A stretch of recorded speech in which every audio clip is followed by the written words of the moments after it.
Colin Farrell and Brendan Gleeson reteam in the musical biopic The Banshee Ed Sheeran, and I've got my thoughts right now.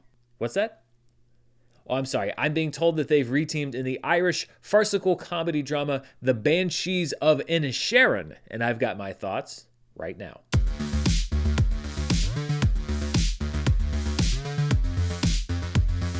Hello everybody, I'm Dan Murrell, and welcome to my review of Martin McDonagh's new film, The Banshees of Inisherin. It's just a fun little game I play. This is the fourth feature film from writer-director Martin McDonagh, following In Bruges, Seven Psychopaths, and Three Billboards Outside Ebbing, Missouri. Two of McDonagh's screenplays have been Oscar-nominated so far, and I have heavy suspicions that this will be the third. Inisherin is a fictional Irish island, but the movie was filmed on location in the real Ireland. These landscapes would be hard to make look bad, but they are brought to beautiful life by cinematographer Ben Davis. But this movie's got a lot more going for it than just some fancy scenery.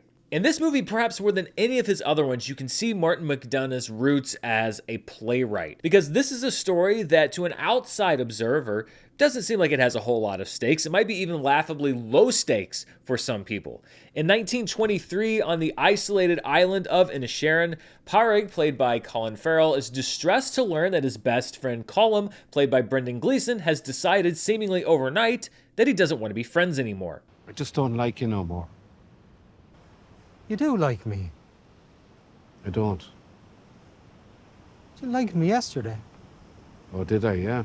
And that's really the basic thrust of this story, the inciting incident and really the conflict that takes up the whole movie. But it's not just this one thing that defines the film. It's watching this story as it twists and turns and as we see this situation escalate over the movie's running time. With each rejection, Farrell grows more and more determined to win his friend back, and Colin goes to even greater extremes to prove just how much he wants to be rid of Farrell. Are you rowing? I didn't think we were rowing. Well, you are rowing. Well, you are rowing. He's sitting outside in his own like a whatchamacall. It does look like we're rowing. If this movie was set in modern day, or if it were set in a bustling metropolis, 1923 New York City, then it wouldn't work because the idea of somebody not wanting to be friends with you anymore doesn't seem like a premise that could sustain an entire movie. But it makes sense on the island of Inisherin, where people are sparse and friends are even harder to come by. When you live in a world this small, the loss of a friend is absolutely devastating. Farrell lives with his sister Siobhan, who's played by Carrie Condon, who provides him with love, food, and conversation, but it's clear how losing Colin is a huge blow. Colin is a man of culture and arts, an accomplished fiddler, and a fountain of interesting conversation. In the wake of his friend's departure, Farrell is left to socialize with Dominic, the local idiot, played with a wonderfully dim glee by Barry Keoghan. You're still bad, Dominic. Out! You said back until April. What do we know? April. Don't be bothering the women. There's women. There is women. And good ones. But Dominic isn't great company, and Farrell often finds that his only confidant is his pet miniature donkey, Jenny, who I predict will be a breakout star of the 2022 awards season. I'm a fan of Martin McDonagh's, but in particular, I am a huge fan of In Bruges, and that's why I was delighted to hear that we were getting another movie from McDonagh with Colin Farrell and Brendan Gleeson in the leads, because that is a reteaming of those two actors from that film. And it's not a wasted opportunity, because most of the screen time is devoted to these two characters, to this battle of wills between former best friends, as they and we try to figure out who's going to break first. It's also a really brilliant script by Martin McDonagh. It's one of those movies where you get to the end of it and you look kind of back at the beginning of it and you go, wait a minute, how did we get there from here? But not in a way like you don't understand the journey, in appreciation of a journey. It's sort of like the metaphorical frog in a pot of boiling water. If you had told me when the movie started where we would be an hour in, I'd say, well, that's ridiculous. But every single thing that happens in this movie makes sense when connected to the thing before. And as things keep on going further and further down the line with all of the escalation that you see, what makes it funny is the believability of it all. And that's the strength of the plot and the strength of these characters. This story could easily have been mounted on stage. I think there are only about a dozen credited actors, and as I mentioned, most of the action goes to Brendan Gleeson and Colin Farrell.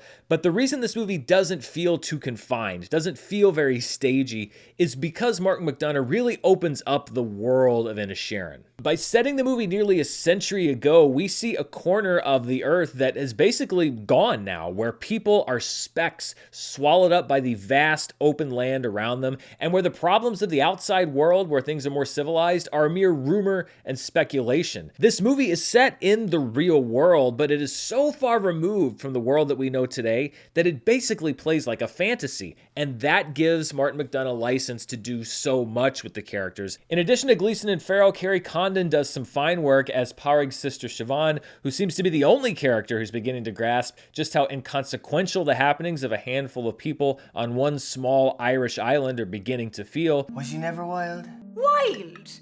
Wild how? Angry? Because I'm getting angry now, I can tell you. Not angry, wild. You just keep saying wild. Barry Keoghan is building a wonderful resume of weirdos and misfits, and he has created a doozy with Dominic, who wears many hats as the town jester, troublemaker, and charity case. I don't know what Barry Keoghan's acting method is or why he makes the choices that he makes, but he is becoming one of those actors who I am happy to see pop up in any kind of film. Indie film, blockbuster, doesn't matter. He's doing something interesting.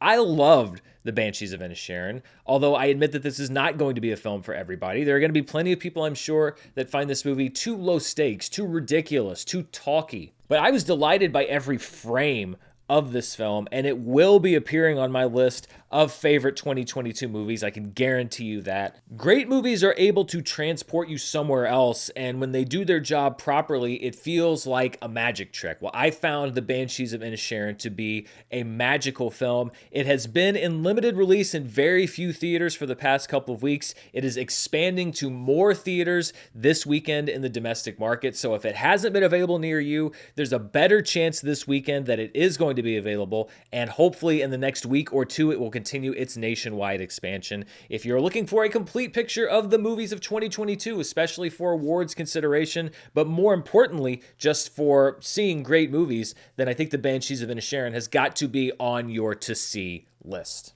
Have you been rowing? We haven't been rowing. I don't think we've been rowing. Have we been rowing?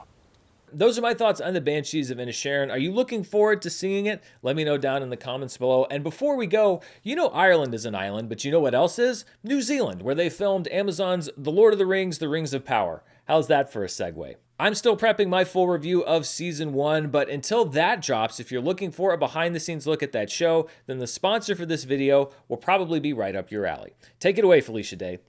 I'm Felicia Day, and I'm the host of the official The Lord of the Rings, The Rings of Power podcast.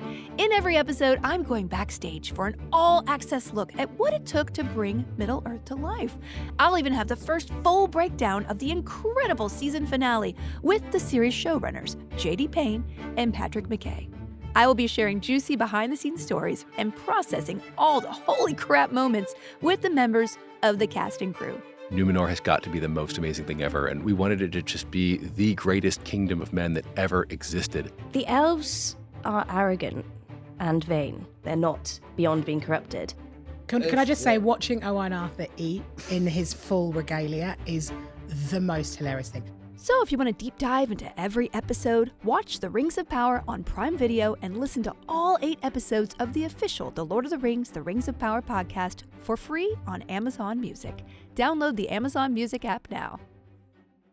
Thanks so much to the Rings of Power official podcast for sponsoring this video, and thank you for watching. I'll be back very soon with more movie news, reviews, box office, and more. Until then, stay safe, and I'll see you then. Bye.